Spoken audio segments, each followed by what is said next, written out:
ഭീകരസംഘടന Lashkar E തോയ്ബയുടെ തലവൻ ഹാഫിസ് സയ്യിദിന്റെ ഒളിത്താവളം കണ്ടെത്തിയതായി റിപ്പോർട്ടുകൾ പുറത്ത്. പാകിസ്ഥാൻ സർക്കാരിന്റെ കർശന സുരക്ഷയിലാണ് ഹാഫിസ് സയ്യിദ് താമസിക്കുന്നത്. ഇന്ത്യയിൽ ഏറ്റവും കൂടുതൽ തിരയുന്ന തീവ്രവാദി എങ്ങനെ ഒളിച്ചിരിക്കുന്നു എന്ന് കാണിക്കുന്ന ഉപഗ്രഹ ചിത്രങ്ങളും വീഡിയോ ദൃശ്യങ്ങളും ഒരു ദേശീയ മാധ്യമത്തിന് ലഭിച്ചിരിക്കുന്നു. ഹാഫിസിനെ സംരക്ഷിക്കാൻ തങ്ങളെ വിന്യസിച്ചിട്ടുണ്ടെന്ന് അദ്ദേഹത്തിന്റെ സ്വകാര്യ സുരക്ഷാ ഉദ്യോഗസ്ഥരും സ്ഥിരീകരിച്ചു.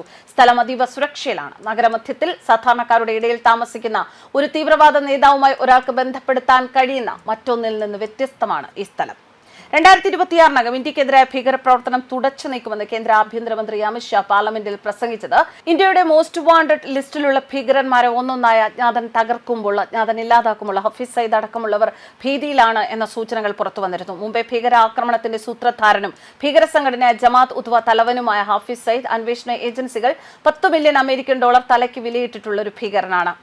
ഒരു ദേശീയ മാധ്യമം ആക്സസ് ചെയ്ത ഉപഗ്രഹ ചിത്രത്തിൽ 3 പ്രോപ്പർട്ടികൾ കാണിക്കുന്നുണ്ട്. അദ്ദേഹത്തിന്റെ വസതി, ഒരു പള്ളിയും മദ്രസയും ഉൾപ്പെടുന്ന ഒരു വലിയ കെട്ടിടം, ഹാഫിസിനായി സ്വകാര്യ സൗകര്യങ്ങളുള്ള പുതുതായി നിർമ്മിച്ച ഒരു സ്വകാര്യ പാർക്ക്, ഒളിത്താവളത്തിന്റെ വീഡിയോകൾ, പാകിസ്ഥാൻ സർക്കാരിന്റെ സുരക്ഷയിൽ തിരയുന്ന തീവ്രവാദി സുഖകരമായ ജീവിതം നയിക്കുന്നതായി കാണിക്കുന്നു.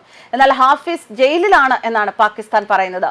ഹാഫിസ് സയ്യിദിന്റെ ഒളിത്താവളത്തെക്കുറിച്ച് ഇന്ത്യൻ ഏജൻസികൾക്ക് അറിയാം എന്ന് വൃത്തങ്ങൾ സ്ഥിരീകരിക്കുന്നു. പഹൽഗാമിൽ 25 വിനോദസഞ്ചാരികളെയും ഒരു കശ്മീരിയും വെടിവെച്ചു കൊന്ന ഭീകരാക്രമണത്തിലെ 3 പ്രതികളിൽ ഒരാൾ ജമ്മു കാശ്മീരിൽ ഒളിവിൽ കഴിയുന്നതായി സുരക്ഷാ ഏജൻസികൾ അറിയിച്ചിട്ടുണ്ട്. ലഷ്കർ ഇ തോയ്ബ തലവൻ ഹാഫിസ് സയ്യിദും ഡെപ്യൂട്ടി സൈഫുള്ള കസൂരിയും പാകിസ്ഥാനിലേക്ക് കടന്നുവെന്നും മൂന്നാമനായ ഹാഷിം മൂസ തെക്കൻ കാശ്മീരിലെ വനങ്ങളിൽ ഒളിഞ്ഞിരിക്കുകയാണ് എന്നുമാണ് ഒരു റിപ്പോർട്ടിൽ പറഞ്ഞത്. ഹാഷിം മൂസയ്ക്ക് വലിയ തിരച്ചിൽ നടക്കുകയാണ്. തലയ്ക്ക് വില 20 ലക്ഷം രൂപയാണ് പ്രഖ്യാപിച്ചിരിക്കുന്നത്. ഹാഷിം മൂസയെ കണ്ടെത്താനായി തെക്കൻ കാശ്മീരിലെ വനമേഖലയിൽ സുരക്ഷാ ഏജൻസികൾ വിപുലമായ തിരച്ചിൽ ആരംഭിച്ചിട്ടുണ്ട്. ഇയാൾ പാകിസ്ഥാനിലേക്ക് രക്ഷപ്പെടുന്നതിന് മുൻപ് പിടികൂടാനുള്ള തീവ്ര ശ്രമത്തിലായിരുന്നു സുരക്ഷാ സേന. ഹാഷിം മൂസയെക്കുറിച്ച് എന്തെങ്കിലും വിവരം നൽകുന്നവർക്ക് ജമ്മു കാശ്മീർ പോലീസ് 20 ലക്ഷം രൂപ പാരിതോഷികം പ്രഖ്യാപിച്ചിട്ടുണ്ട്. വിവരം നൽകുന്നവരുടെ സ്വകാര്യത ഉറപ്പാക്കുമെന്നും പോലീസ് അറിയിച്ചിരിക്കുന്നു. പഹൽഗാം ഭീകരാക്രമണത്തിൽ പാകിസ്ഥാന്റെ പങ്ക് തെളിയിക്കുക എന്നതാണ് ഇന്ത്യയുടെ പ്രധാന ലക്ഷ്യം. ഹാഷിം മൂസയെ ജീവനോടെ പിടികൂടുന്നതിലൂടെ ഇതിന് സാധിക്കും എന്നാണ് സുരക്ഷാ ഏജൻസികളുടെ പ്രതീക്ഷ.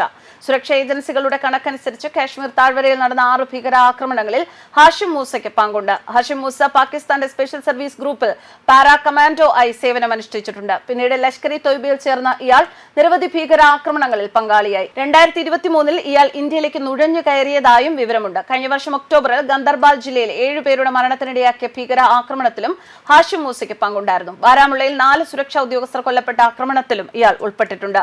ഹാഷിം മൂസയെ പിടികൂടാനുള്ള ശ്രമങ്ങളും ഊർജിതമായി തുടരുകയാണ്. ന്യൂസ് ഡെസ്ക് കർമ്മ.